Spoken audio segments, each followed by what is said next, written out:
Bem-vindos a mais um episódio de Gata Vira-Lata. Eu sou a Estela Godoy. Eu sou a Natália Gerosa e estamos aqui para mais um bate-papo saudável e interessante. Sejam todos bem-vindos! Estamos de volta! Mais um episódio, Gata Vira-Lata. Nath, como é que você tá? Eu tô muito feliz hoje, Estela. E você? Eu tô ótima, tô super empolgada para continuar aqui conversando. E o tema de hoje, ele é subjetivo, posso-se dizer. Possa-se dizer, viu? Subjetivo ainda tá sendo, assim, gentil com esse tópico. Então vamos lá, gente. No último episódio, nós falamos sobre a biologia do corpo humano, né? A gente focou bastante na diferença entre os sexos e nós chegamos a algumas conclusões. Que a biologia, apesar de extremamente importante de ser estudada, e nunca vamos dizer o contrário, ela não está passível de julgamento. Ou seja, pela interpretação humana, a biologia ela não é neutra.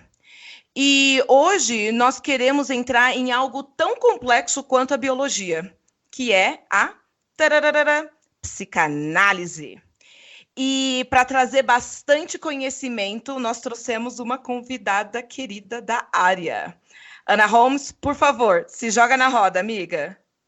Oi, gente. Muito obrigada pelo convite. Vocês não fazem ideia a empolgação que eu tô sentindo, assim. Fiquei a semana inteira esperando chegar domingo pra gente gravar. Tanto quanto a gente, pode ter certeza disso. Sim.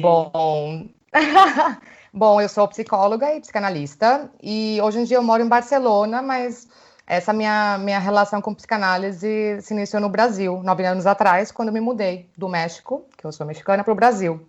E, bom, ainda hoje eu continuo nesse processo de me encontrar na psicanálise, de questionar teorias que, quando comecei a estudar, meio que não batiam para mim. E é um processo, porque assim, tem tanta coisa que a gente já vai discutir hoje, né? Que o episódio vai ser babado, acho que é essa palavra. Eu ainda continuo nesse processo de achar teorias com as que eu me identifico, e é isso que a gente vai conversar hoje. Então, muito obrigada pelo convite. A gente que agradece a disponibilidade de estar aqui. Estou muito feliz, estamos muito felizes de poder dividir e aprender com você. Porque como mesmo você falou, você está nessa procura, diferentes visões, e como qualquer ramo acadêmico ou científico do planeta, né, a psicanálise ela tem diferentes ramos e visões.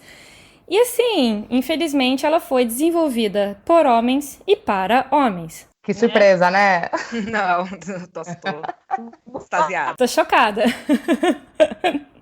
Pois é, né? Quem não conhece, quem nunca ouviu falar de Freud, né, o pai da psicologia, esse cara super simpático que falava que mulher, né, ela tem que se contentar a não ser um homem, então a gente nasce já frustrada com um clítoris pálido. Mas enfim, contrapondo essa psicanálise voltada para o universo masculino, a psicanalista Karen Horney dá o nascimento à psicologia feminista. E como a gente estava falando antes, qualquer ramo da psicologia, né, ou da ciência, ela, né, vai ser guiada por uma visão. Então, a Karen Horney, ela desenvolveu a psicologia feminista, que procura entender o indivíduo dentro do seu contexto social e político. Então, assim, guiada pela doutrina feminista, esse ramo da psicologia, ele vai buscar entender de que maneira as mulheres são afetadas pelos problemas decorrentes das diferenças entre os sexos. Então, seguindo essa vertente, a psicóloga Rhoda Olger, ela vai discutir, uma das suas teses, a separação entre o sexo biológico e o psicológico. Então, ela disse, né, mulheres são diferentes dos homens. Você não pode compreender o comportamento das mulheres colocado fora do contexto. Assim, eu li o papel, Ana, e vou ser sincera, não entendi muita coisa. Tem como você explicar pra gente? Exatamente. O que ela quer dizer com essa separação do sexo biológico e psicológico? Tá, claro. Bom, é que no episódio anterior vocês questionavam se a biologia acompanha o ser humano ou vice-versa, né? E na questão psicológica é ainda mais complexo falar dessas diferenças, porque o fato da gente poder observar diferenças no jeito que as pessoas costumam se comportar, por exemplo, a mulher é mais sensível, se apega, o homem é mais duro. Isso não quer dizer que existe uma relação causa-efeito. Ou seja, a gente observa isso no dia a dia, mas não, isso não quer dizer que isso prova que a gente é essencialmente diferente, né? E a galera que que insiste em fazer essa diferenciação pelo biológico, eles ainda podem se basear com coisas de, temos cromossomos diferentes, XX, XY, ou hormônios, ou a força física, mas na real, assim, o desenvolvimento psíquico depende muito da experiência que uma criança tem desde antes de nascer, né? Porque quando a mulher engravida, os pais estão esperando o filho, já começa todo um discurso ser planejado em volta dessa criança que nem chegou, né? Imagina, vai ser menino, menino. Se for menino, vai gostar de futebol como o pai. Se for menina... Então, essa construção já começa desde a criança estar na barriga. E essas experiências, essas referências que vão moldando o que é ser homem e mulher, elas são pautadas pela sociedade, não pela biologia, né?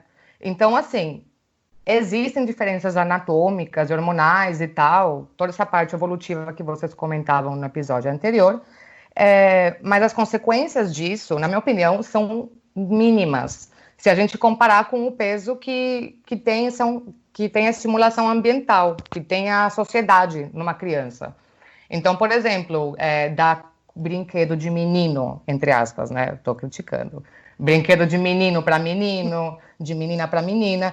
Tudo isso tem um peso muito maior do que uma eventual diferença hormonal ou de cromossômio. Então, é isso, assim, é complexo, não tem uma separação do tipo, o que é biológico, o que é psicológico. Claro que tudo que a gente demonstra de comportamento tem muito a ver com o exterior, com o social. Sim. É uma tendência, não uma regra.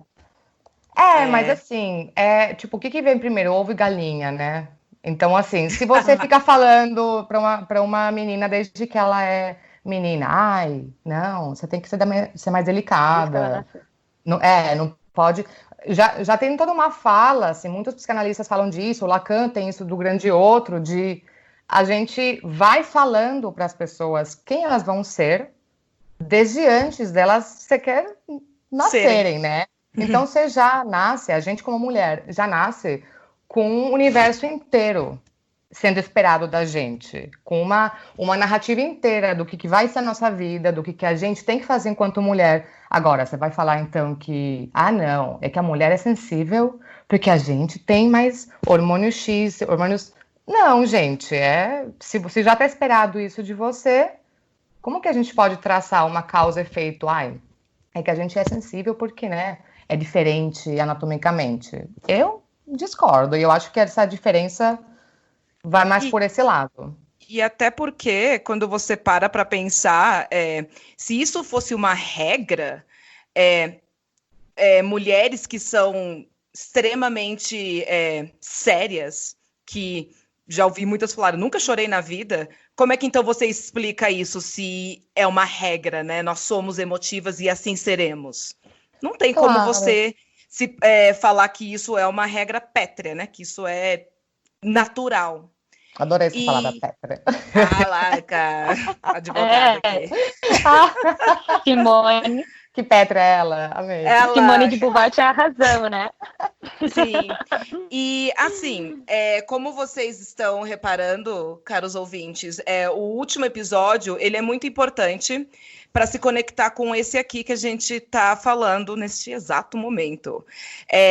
Se você não escutou o último episódio, volta, pausa, vai lá, escuta, porque uma das coisas que é muito importante é que, se você escutou o episódio, você vai saber que eu tô lendo o famoso livro, a Bíblia feminista, né, considerados por uns, O Segundo Sexo, da Simone de Beauvoir.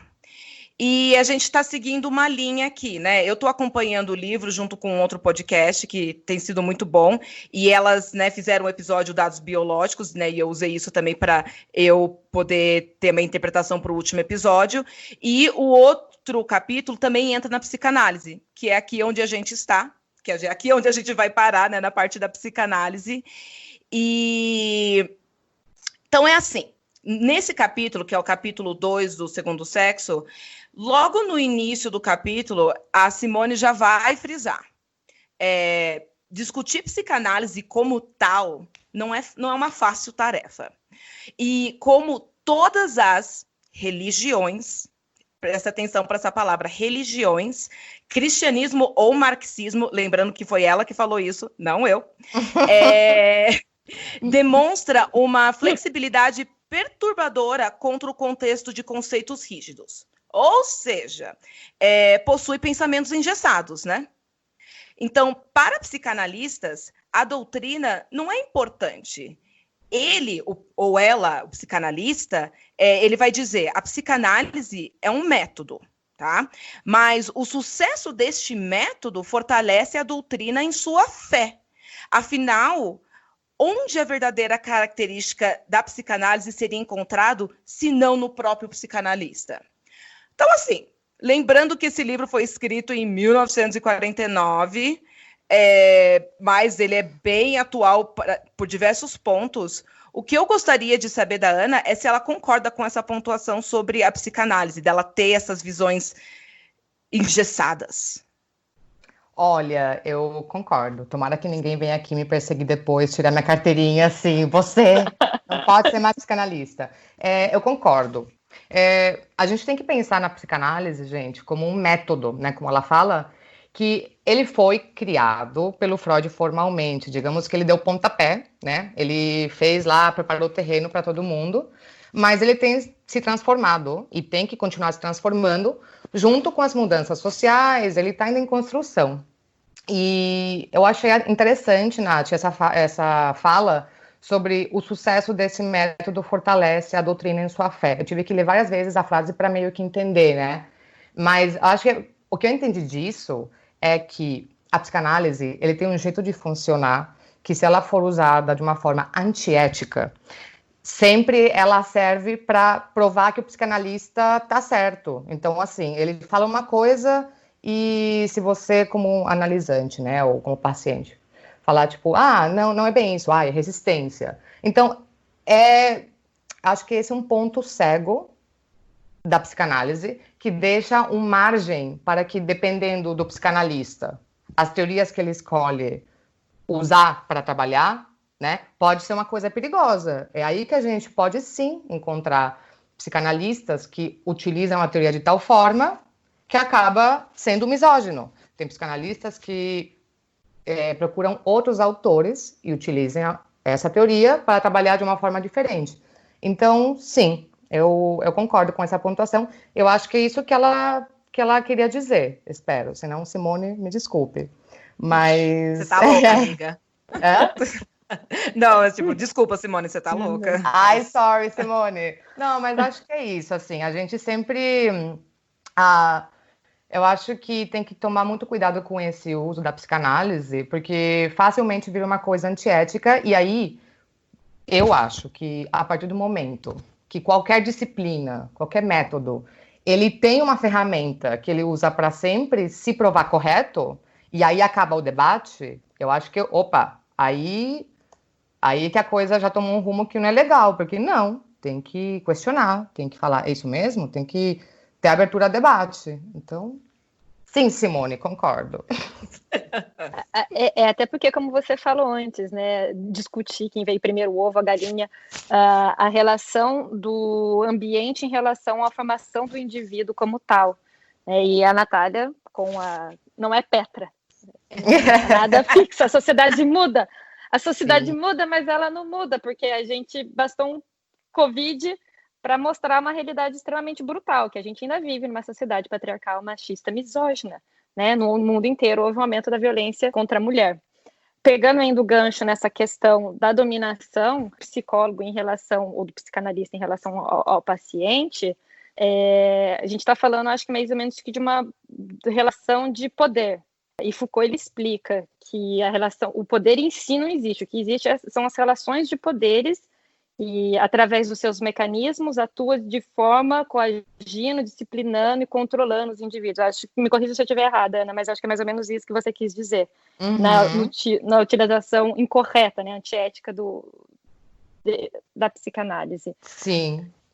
E, assim, focando na questão da mulher, apesar do considerável empoderamento feminino que a gente pode observar nas últimas décadas, as relações de poderes entre homens e mulheres ainda não são nada equilibradas, né? Não somente na questão da violência doméstica, mas também em relação à sobrecarga mental que muitas mulheres afirmam, né? Quantas não estavam reclamando de estar dentro de casa e ter que cuidar dos filhos e do trabalho, mesmo antes, né, do Covid. Então, assim, diante desse século de doutrinação machista, como a gente pode corrigir esse desequilíbrio nas relações entre homem e mulher do ponto de vista pessoal? Ou geral mesmo, né? Assim, é tão complicado, né? Como que a gente... uma perguntinha básica. Uma perguntinha básica, porque eu aqui me achando toda desconstruída, nós dos meus 32 anos de idade, vejo que, na verdade, eu sou totalmente influenciável. Então, assim, como, né? Putz, olha, não, você falou uma coisa que eu me identifico muito, Estela. Antes de eu responder a pergunta, né, a perguntinha básica, a gente, enquanto feminista, eu acho que a gente tem que ser também gentis com a gente, né, de saber que a gente tenta deconstruir o tempo todo e está em contra do machismo, mas a gente, infelizmente, foi criada nesse sistema. E, por exemplo, eu faz 3 anos, com certeza, pensava coisas e achava normais coisas que hoje em dia eu pensaria, ai meu Deus, isso também é problemático. Assim como daqui a 5 anos eu vou olhar para trás e falar, ai, como assim eu ainda achava isso ok? Então a gente, infelizmente, sem querer, também reproduz coisas, e acho que a pegada não é a gente ser tão dura conosco,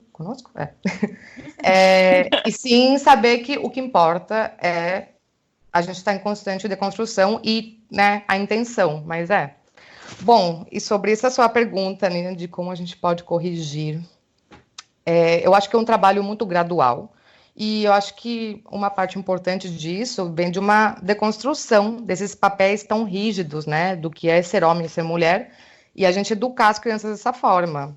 Porque esse papo de coisa de menina, coisa de menino, é tão normalizado que as pessoas não têm noção da carga psíquica que isso tem para uma criança, né? E como isso literalmente determina a forma que ela vai navegar pela vida.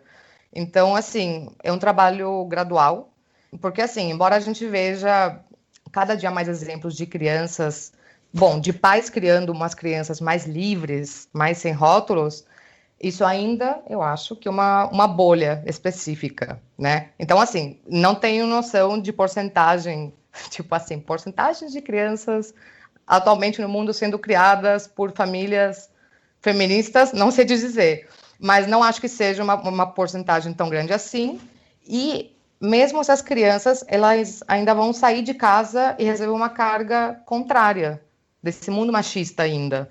Então, nesse sentido, acho que a gente tem que ser persistente, né? Saber que é uma coisa que vai ser gradual e que para deconstruir essa lógica patriarcal, cada vez mais, a gente precisa ficar com a anteninha muito esperta, sabe? Com o radar muito esperto, até nós, tipo, o que eu estava falando agora há pouco, para ficar questionando até as coisas mais banais, mais cotidianas, que refletem o machismo. Então, isso vai desde o xingamento que você vai escolher para xingar aquela pessoa quando você está dirigindo, né? Quando você bate o dedinho do pé na cama, até a escolha desse xingamento, às vezes, bem carregada de linguagem machista, como piada, né? Que as pessoas adoram ficar justificando uma lógica machista com mimimi, já não pode fazer piada. Não, se for piada machista, não pode mesmo, não é mimimi. É engraçado você falar isso, porque até realmente essa questão de feminista chata, né? Parece que o feminismo é muito mal visto hoje em dia. E a questão de piada, eu estava conversando com a minha mãe e eu fiquei super feliz que ela estava toda feminista. Ai, que orgulho! Mas é justamente isso. Alguém fez, ela estava me contando de alguma piada que alguém fez, e eu falei, realmente, essa piada ela não é engraçada. Essa piada não é engraçada, porque ela, não me lembro qual que era a piada, ela faz alusão, mais uma vez, né? O que ela está querendo dizer? É degradante para a mulher, tá colocando mais uma vez nessa posição de submissa. E ela entendeu, eu fiquei tão, assim, feliz. E eu acho que esse processo que a gente está aqui de desconstruir, de entender, eu acho que a partir do momento que a gente entende da onde que vem o problema, as coisas ficam mais fáceis, né? Sim. Eu acho que tudo é um processo, né? E não tem como a sociedade foi construída, está sendo construída e vai continuar sendo construída, então não tem como você boicotar tudo, mas tem como você começar a reeducar. E assim, vai começar nas gerações novas, né? Nas crianças. Então, nós, dessa geração aqui, eu e a Estela, pelo menos, com o podcast e trazendo outras mulheres, a nossa intenção é reeducar as gerações que já foram educadas e tentar também conversar com as novas gerações e ver o que eles estão falando. Eu tenho conversado muito com feministas muito mais jovens do que eu, né? Com 18, 19, 20 anos, e para mim, eu penso... Eu, nessa idade, mano, eu não era feminista. Eu achava que eu era feminista, mas, na verdade, eu estava... enfim, né, falando mais sobre aquele feminismo mainstream de vender blusinha com... Sou empoderada do que realmente, né, o feminismo, quando você começa a realmente a entrar no movimento... E assim, movimento e teoria, né? Você vai tentar juntar os dois. Isso vai muito além de uma camisa falando sou mulher feminista, entendeu? Isso daí é só para vender, né? Mas uma coisa, voltando assim, gente, como eu tô lendo o livro, eu tô usando ele como minha base de estudo, como vocês podem reparar, porque já o livro já é denso o suficiente, então... nesse capítulo da psicanálise, com nenhuma surpresa, Freud... vai ser mencionado o tempo todo, né? Ela vai falar muito sobre ele, né? O grande pai da psicanálise. E, assim, né? Obviamente, ela não vai ser muito simpática em relação às teorias dele em relação aos sexos, tá? Que ela vai focar muito nisso. Ela já vai falar logo de cara que o Freud não estava preocupado com o destino da mulher, assim como também nenhum outro psicanalista ou filósofo da época. E fica claro que a pesquisa dele ela é direcionada ao destino do homem, e ele meramente faz algumas modificações a alguns traços quando vai falar da mulher. Então, ele assume que a sexualidade da mulher ela é mais desenvolvida do que a do homem, mas como ele quase não estuda ela, né, não dá para falar muito bem. E assim, como a Estela falou no início da nossa conversa, a psicanálise ela foi criada por homem, para homens, né, num tempo, no mundo dos homens, e ela vai continuar desenvolvendo essa questão no livro, né, de realmente ela é totalmente masculinizada. Então, o que eu gostaria de saber...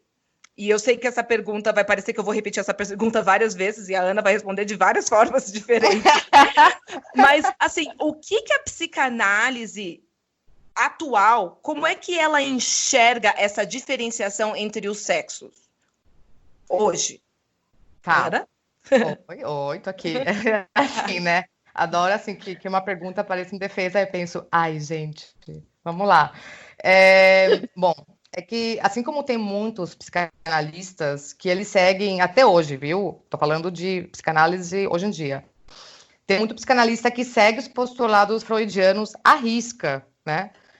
Tem outros que vieram depois, ou contemporâneos do Freud, inclusive, como a Karen Horney, né? Que a Estela mencionou, que é uma diva maravilhosa, depois eu falo dela. Tem outros que contestaram, falaram tipo, opa, peraí, isso não é bem assim.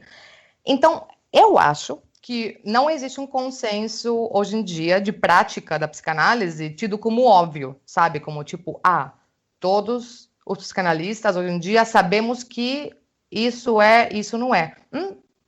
Eu sinceramente não acho que tem esse consenso. Até porque é um método que é relativamente recente, né? E Bom, atualmente você pode encontrar profissionais ortodoxos que aplicam esses conceitos na íntegra, os freudianos. Tem outros que mantêm raízes freudianas, mas desconsideram conceitos que se provaram errados com o tempo. E tem uma outra galera também que se separou totalmente das ideias freudianas e eles estão criando uma nova psicanálise. Inclusive, agora me lembrei de uma coisa que acho que é relevante, né, um parêntese.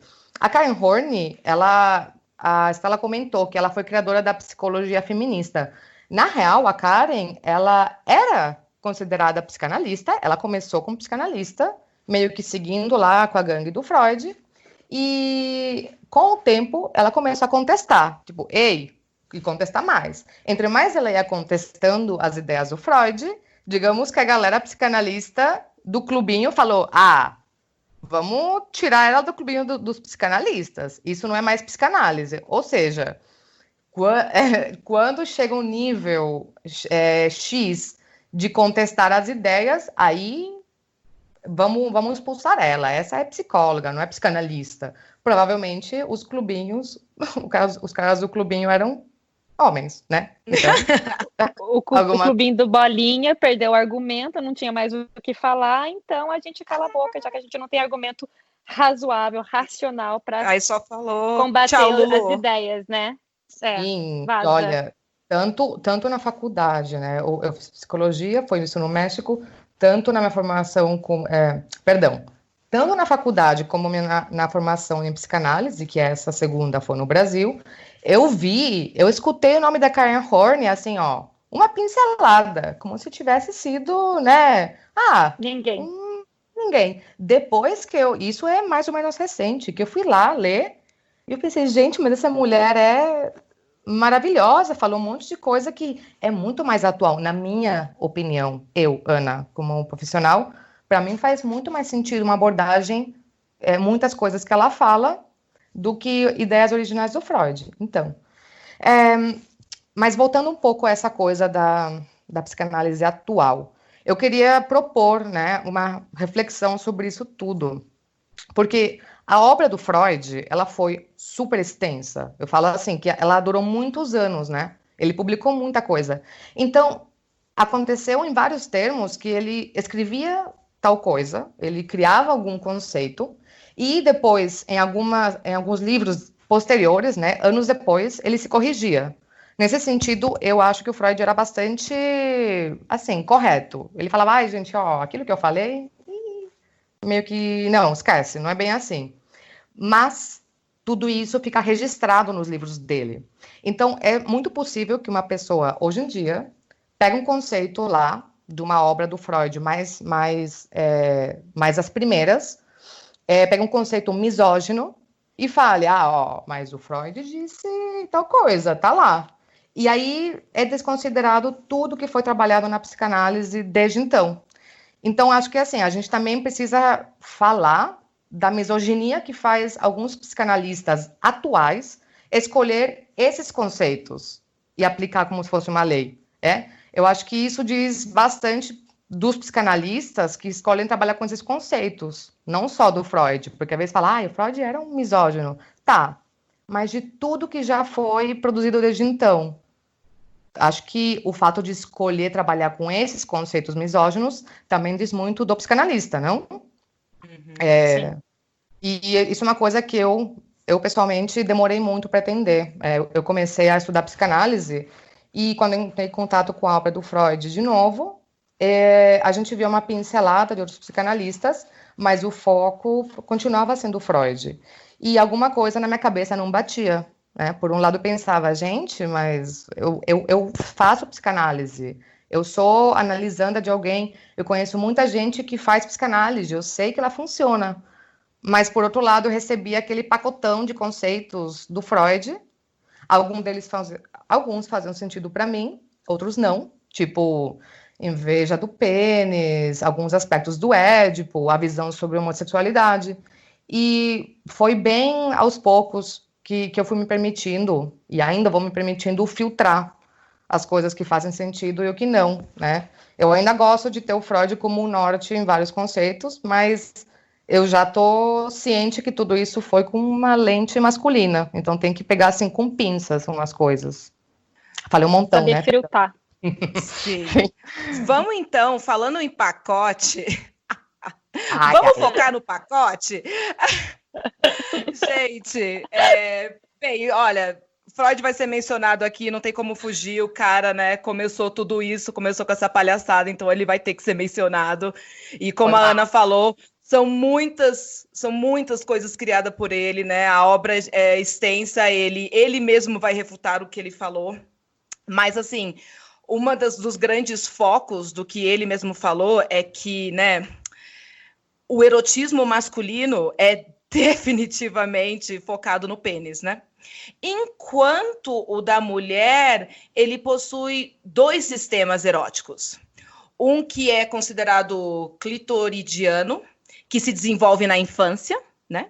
Então, em relação ao clitóris, e o outro é o vaginal, que vai se desenvolver na puberdade. Então, assim, quando o menino ele chega na fase genital, eles já completam o seu desenvolvimento. É necessário que ele mova da atitude autoerótica, né, de mexer com o próprio pênis, aonde o prazer subjetivo é procurado, e ele vai entrar para um estado erótico heterossexual que vai ligar o prazer a um objeto, que, com nenhuma surpresa, né, é a mulher, esse objeto. Essa passagem ocorre na puberdade, pela essa fase narcisista. No entanto, o pênis, ele vai permanecer, como na infância, o órgão erótico favorito. Então, o pênis, ele sempre vai ser o órgão erótico favorito do homem. A mulher, que também passa pela essa fase narcisista, deve fazer o homem o objeto da sua libido.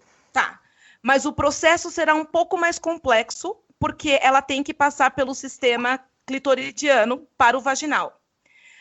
Pela mulher ter que passar por esses 2 estágios, e isso, de alguma forma, e eu não entendi muito bem, é considerado mais perigoso do que o homem, ela corre o risco de não completar esse desenvolvimento sexual e se manter na infância e, consequentemente, desenvolver a neurose. De novo, a pergunta vai parecer semelhante, mas, assim, a psicanálise atual... E eu fico pensando muito na psicanálise mainstream, no que está ali no dia a dia das pessoas. Tem algum embasamento para confirmar isso? E essa neurose, o que é essa neurose? Bom, vários aspectos que você acabou de dizer, né, de como ocorre esse desenvolvimento, tem a ver com a teoria do desenvolvimento psicossexual, que ele postulou, né, aquilo das fases oral, anal, fálica, latência, genitalidade. Então, assim, não é possível afirmar que a psicanálise atual diz tal, mas o que a gente pode resgatar, sim, dessa teoria, e tirando esse viés de gênero, é que as crianças são seres sexuais também, mas que a sexualidade primeiro é autoerótica e depois é depositada num objeto, ou numa outra pessoa. Então, voltando para aquela parte de prazer clitoridiano, ser infantil, vaginal, ser ao adulto. É um modelo com que eu, como profissional, discordo, e ele é popularmente criticado. Assim, o que eu vejo é que, sabe, dito dessa forma, parece meio, ai, Freud, sério? Enfim, eu acho que ele é popularmente criticado e visto como misógino e antiquado. Inclusive, assim, teve o Alfred Kinsey, não sei se vocês chegaram a ler sobre ele, era um médico que fez muitas pesquisas nos anos 40, 50, sobre sexualidade feminina. E eles meio que desmentiram isso de essa separação tão, clitóris, organismo vaginal, tudo é meio interconectado. E como o clitóris é um órgão cuja função é só nos dar prazer, né, para mulheres, e não precisa de outra pessoa para isso, eu acho que o que o Freud fez foi relacionar esse aspecto autoerótico com o clitóris, né, com o que seria anterior a uma fase madura, em que a gente se relaciona com os outros. Porque, bom, nesse sentido, eu acho que ele postulava que a penetração seria, aí precisa de um outro, então seria uma sexualidade mais adulta. Mas eu acho problemático, né? Porque aí o Freud diz que a penetração pênis-vagina é um componente sexual da satisfação, é um componente central da satisfação sexual da mulher, e é bem mais complexo do que isso, deixa de fora várias coisas. Então, eu acho que essa parte, assim, desse jeito, é vista mais como antiquada. É engraçado essa questão, engraçado não, mas enfim, da visão do sexo como única e exclusivamente penetração, pênis, vagina. A gente até vê antigamente, quando ainda casar virgem era mandatório, que muitas mulheres tinham sexo anal e não consideravam aquilo como sexo. Até mesmo hoje em dia, sexo oral, o que as pessoas consideram sexo? Muitas consideram muito só a penetração. E a gente volta àquilo que você comentou no começo, do ambiente influenciar psicologicamente na formação do indivíduo. E nesse sentido, quando a gente fala sobre a sexualidade da mulher, o erotismo, a vida sexual da mulher ainda é um tabu. Para homem é completamente diferente, que menina normal ficar brincando com o pênis, pegar, a gente não é incentivada a pegar, encostar na gente, a se masturbar para aprender o que é sexo, como que a gente gosta, como que a gente deixa de gostar. Enfim, nesse tabu todo, queria saber, na sua experiência, qual é o impacto psicológico que a gente enfrenta hoje, mulher feminista 2020, com tanta bagagem cultural em relação ao erotismo feminino e ao sexo também. Bom, eu acho que a forma em que a mulher leva a sexualidade dela, ela muda muito, dependendo de onde que ela vive, né, de onde que ela está. A gente não pode achar que a sexualidade da mulher oriental é vivenciada da mesma forma que a mulher que vive em países onde tem mutilação genital, de países nórdicos, da América Latina. Então, assim, de certa forma, o assunto tem avançado se a gente considerar o cenário dessa mulher, bom, da sexualidade daquela mulher da época em que a psicanálise nasceu. Mas eu acho que a expressão da sexualidade, de forma geral, ela continua sendo podada e negada pelo machismo. E isso adquire inúmeras formas. Por exemplo, o tabu da masturbação feminina, né? Feminina. O fato de muitas mulheres fingirem orgasmos para agradar o orgulho do parceiro delas em relações heterossexuais. A suposta tolerância da homossexualidade feminina. Isso só quando a imagem do sexo lésbico é criada para agradar os homens, né? A negação da sexualidade da mulher quando ela vira mãe, né? Tipo, mãe é santa, mãe é virgem, praticamente. Então, assim, lá em 1926, o próprio Freud dizia: sabemos menos da vida sexual da menina do que a do menino, mas não devemos nos envergonhar dessa diferença, pois a vida sexual da mulher adulta continua sendo um continente escuro para a psicologia.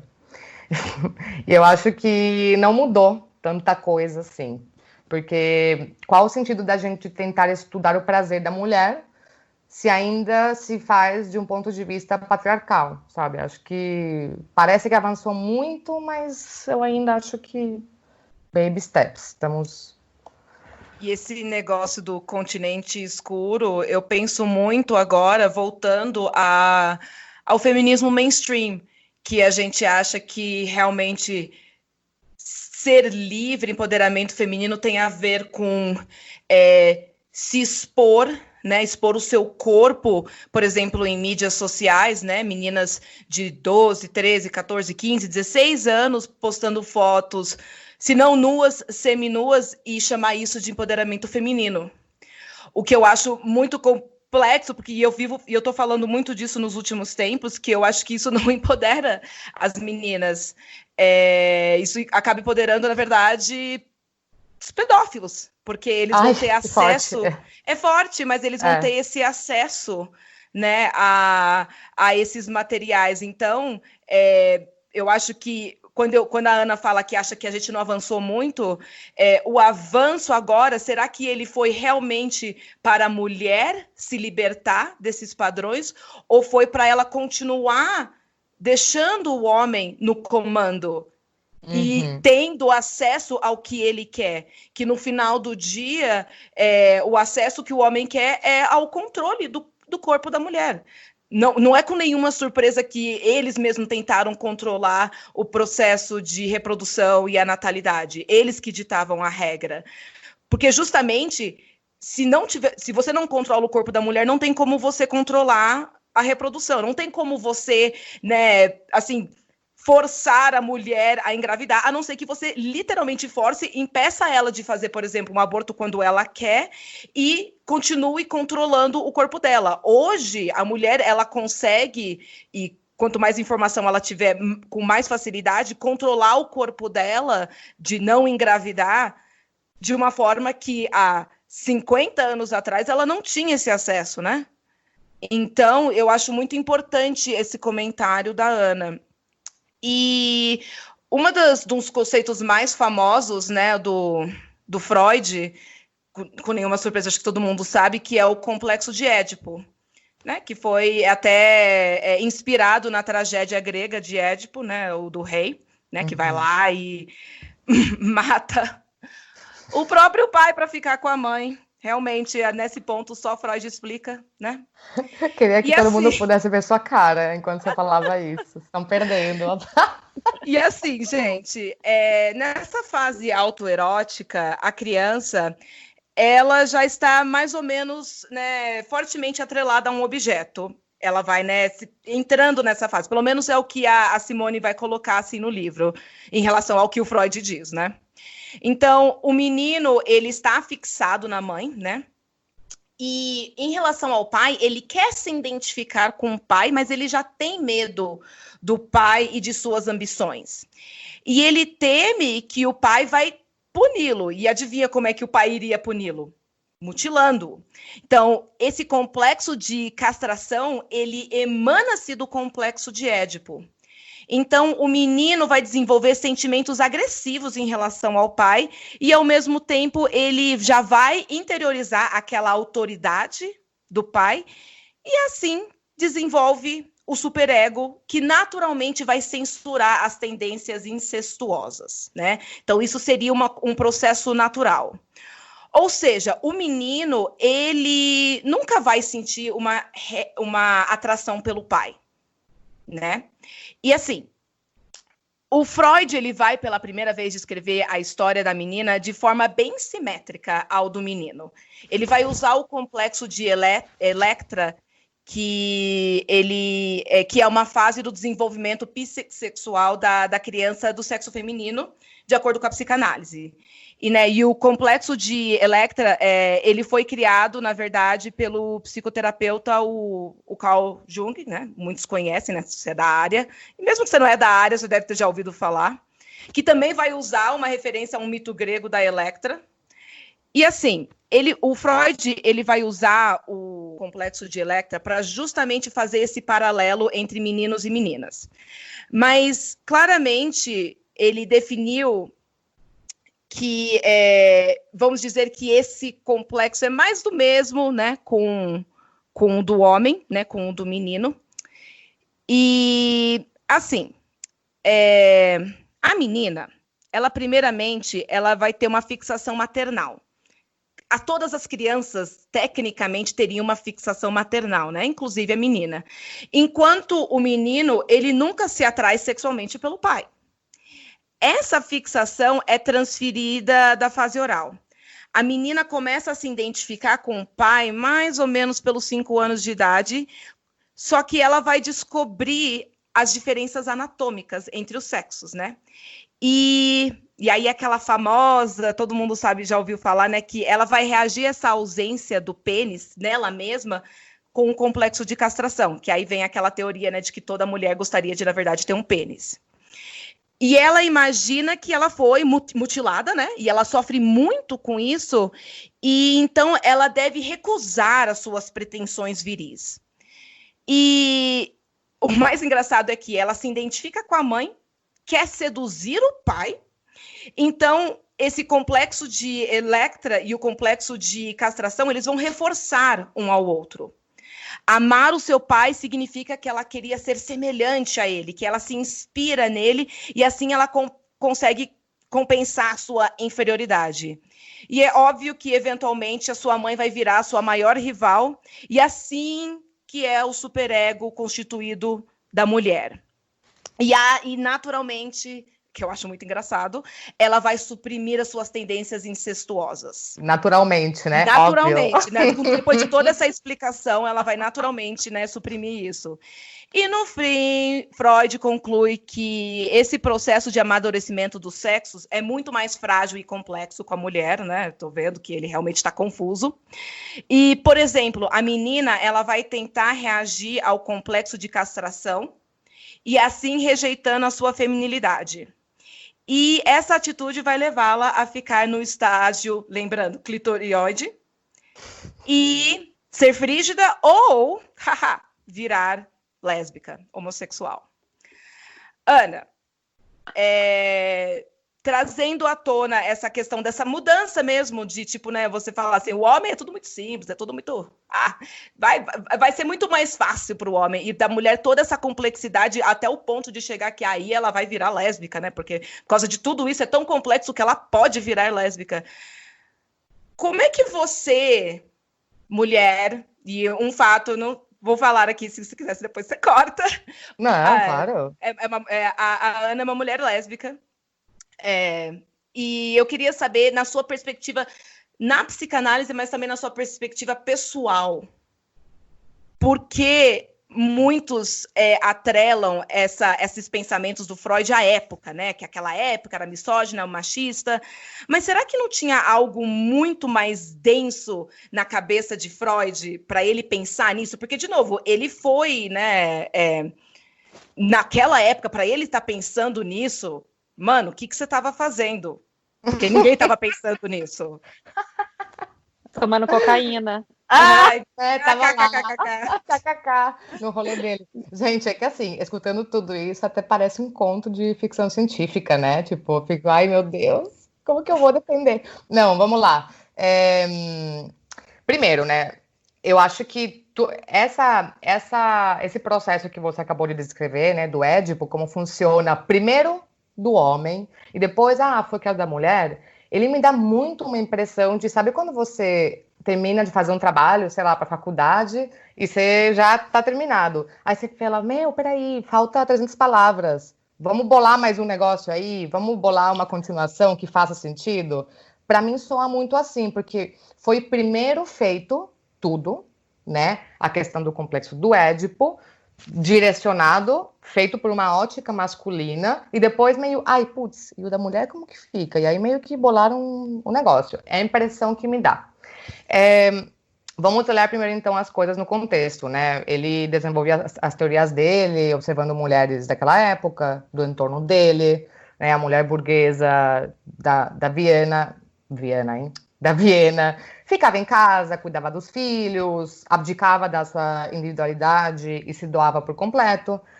Então, é uma visão muito rígida da sexualidade, né?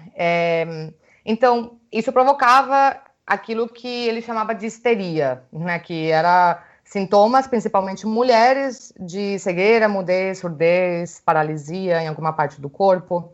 E hoje em dia é aceitado desde diversas disciplinas que isso era recorrente mais em mulheres, porque as mulheres eram vítimas da repressão. Então, nesse sentido, sim, eu acho que a origem das teorias, da parte tão misógina das teorias do Freud, descreviam, na verdade, uma sociedade machista, né? Então, nesse sentido, eu não justifico ele, mas eu consigo entender porque que ele formulou dessa forma, do jeito que ele podia. Mas hoje, tendo esse olhar a posteriori, né, a gente sabendo tudo isso, e a gente conseguindo entender, discutir, por que ele fez as teorias daquela época, eu acho que insistir em tomar a teoria dele como uma bíblia, que é lei, isso eu acho absurdo, isso eu acho misógino, isso eu acho homofóbico. Você perguntou de duas coisas, né? Se tinha alguma coisa além da coisa machista da época. Muita gente diz que a teoria do Freud é autobiográfica. Não sei se vocês se depararam com essa frase aí. Que o Freud tinha lá as questões com a mãe, com o pai. Na verdade, ele mesmo falou, não sei em que livro ou de que forma que ele falou, mas tá na história do Freud que ele ideou o conceito do Édipo pensando nessa rivalidade que ele tinha com o pai e desse desejo, entre aspas, pela mãe. Então, sim, falava muito dele. E a segunda parte de como que é para mim, né, como mulher lésbica, me depara com tudo isso. No começo da minha formação foi péssimo. Foi péssimo porque eu estava muito insegura do ponto de vista intelectual, eu tô em formação em psicanálise. Então imagina, quem que sou eu, Ana, na fila do pão, né, para ir lá escutar aula sobre Freud e falar, não, peraí, eu discordo. Tipo, o Freud lá com a obra imensa dele e eu, Ana, lá, tipo, pensando, putz, mas não faz sentido, tá? Eu sou lésbica, mas, sabe, as coisas não batiam para mim e demorou muito tempo, gente, foi sofrido eu me autorizar a questionar, falar, não, pera. E aí que eu comecei, e eu ainda estou nesse processo, a procurar outros autores e ver que, na verdade, não é visto como lei, como inamovível. E mesmo que fosse, mesmo assim eu posso discordar. Então, para mim, todas essas tentativas do Freud, elas giram em torno a uma única constante da época, né? Que o homem era detentor do poder, da liberdade, e que as mulheres estávamos atravessadas, ou estamos atravessadas por essa não liberdade do patriarcado, desde que a gente nasce. E isso eu acho que ainda acontece. Então, o que ele diz com essa inveja do pênis? Não seria inveja de poder, de liberdade, de não ser oprimidas, de ter escolha? São coisas que justamente a mulher na época não tinha e que a gente ainda, né, continua acontecendo. Então, eu consigo resgatar dessa teoria freudiana essas coisas. Existe, inveja é uma palavra péssima, mas que a gente queria, e é injusto que a gente não tenha essa liberdade com que o homem nasce socialmente, eu queria que fosse diferente, sim. Então, nesse sentido, eu vejo mais pela forma metafórica hoje em dia. E, bom, só para fechar esse assunto, eu acho que é aqui que a gente precisa se apegar a psicanalistas mulheres que contestam essas teorias. Por exemplo, a Karen Horney, que eu falei que, na verdade, ela é psicanalista, era de formação psicanalítica. Além dela contestar essa questão do Édipo e outros conceitos do Freud, ela dizia que o papel da cultura na formação da psique feminina fazia impossível a gente determinar o que era feminino. E que só quando as mulheres tivermos nos libertado das concepções de feminilidade fomentadas pela cultura dominada pelos homens, só aí que a gente vai poder começar a ver o jeito em que a gente se diferencia psicologicamente. Maravilhosa, né? Tipo, nem adianta tentar diferenciar agora. Que adianta? É a cultura machista que dita o que é feminino. Não falam que feministas são só mal amadas, revoltadas, não se depilam, sei lá, um monte de coisa. Estereótipo de construção social, né? Sim. E como desconstruir isso enquanto isso ainda é muito real? Porque ainda é real, né, gente? Deixa a gente meio assim, né? Tipo, né? Aquele silêncio, e agora? E agora? A gente tá aqui. Agora todo mundo chora. Tchau, gente. Acabou. Não tem mais o que dizer. A Ana já acabou com a nossa conversa. Beijo. Então, é justamente isso, porque assim, tecnicamente eu tinha mais uma pergunta, mas eu vou ser sincera, assim, não tem porquê. Não, faz, é importante. Não, é porque eu acho, sei lá, eu acho que mais ou menos tudo já foi meio que dito. A gente sabe, né, foi dito, repetido, que o foco dos estudos Freud, psicanálise, sempre foi voltado para o mundo masculino. Só uma ressalva que o Freud, na teoria, assim, quando ele começou, ele estudava a hipnose. Foi graças a uma mulher que se recusou a fazer hipnose que ele começou a desenvolver a psicanálise. Inclusive, ela chamava, o pseudônimo dela, porque ninguém sabe o nome dela de verdade, era Ana O. E ele passou praticamente boa parte da sua vida estudando a psique feminina e ele morreu sem saber responder a questão, afinal, o que as mulheres querem. Não é segredo para ninguém, a gente quer emancipação social, a gente quer ser tratado igual, a gente quer respeito, a gente quer igualdade, equidade em relação ao homem.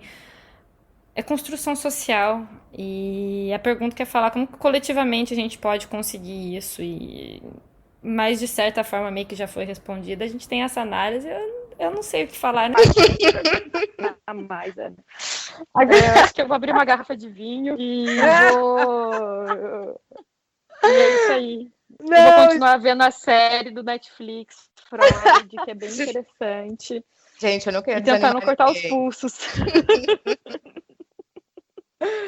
Não, mas acho que, o fato da gente tá falando isso, assim, embora eu sou pessimista, não é a intenção, eu acho, sim, que a tendência, digamos que a linha é ascendente, só que a gente não pode deixar se enganar e cair no conforto do que a Nath disse antes, desse, pronto, feminismo, a gente pode pegar quem a gente quiser, podemos usar Tinder, oba, agora eu tô no controle, tipo, tá mesmo. Então, assim, acho que estamos no caminho. Vai ser rápido? Não. A gente vai presenciar a mudança feita a 100%? Infelizmente, eu acho que não. Nossas filhas e filhos vão presenciar 100%? É complicado, o mundo é tão grande, está tão interconectado, então sua bolha pode estar bem deconstruída, mas, né? E o resto? Então, acho que é só isso. A gente tem que continuar debatendo e se permitindo contestar, mesmo que demore. No meu caso, demorou. É um movimento recente que eu estou fazendo. Não acredito em coincidências. Então, o fato da Nath, você ter me chamado para a gente bater esse papo, eu fiquei tipo, não acredito. É isso. A gente tem que se permitir questionar. Nessa de questionamento, a gente vai continuar aqui, fazendo episódio, questionando todos os pontos que a sociedade nos apresentar. E a psicanálise aqui, isso foi assim, eu acho que nem 0,01% do que realmente pode ser questionado, né? Porque estamos todas aqui constantemente aprendendo, evoluindo, e é isso. Você, como ouvinte, se você tem críticas ou pontuações ou exemplos, por favor, participem com a gente, porque para nós, do podcast Gata Vira-Lata, o mais importante é continuar esse questionamento, é continuar esse debate. Então, eu gostaria de agradecer assim, imensamente a Ana ter aceitado esse convite, porque chegamos a um ponto que eu não imaginava que nós iríamos chegar, e para mim esse sempre foi o mais legal desse podcast, chegar num ponto que não era previsível. E, Stella, onde é que eles podem achar a gente para fazer essa contribuição ao debate? Pelo Twitter, @gatavira, e pelo nosso querido Instagram, que é maravilhoso, @gata.viralata. E Ana, onde que a gente te encontra? Bom, eu também tô nesses caminhos do Instagram, então o meu Instagram é Ana Homs, com HOMS, aquelas, psicanalista, e meu site, Ana Homs, tudo junto, anahoms.com. E, gente, foi maravilhoso bater papo com vocês, eu tava empolgada e tô saindo mais empolgada ainda.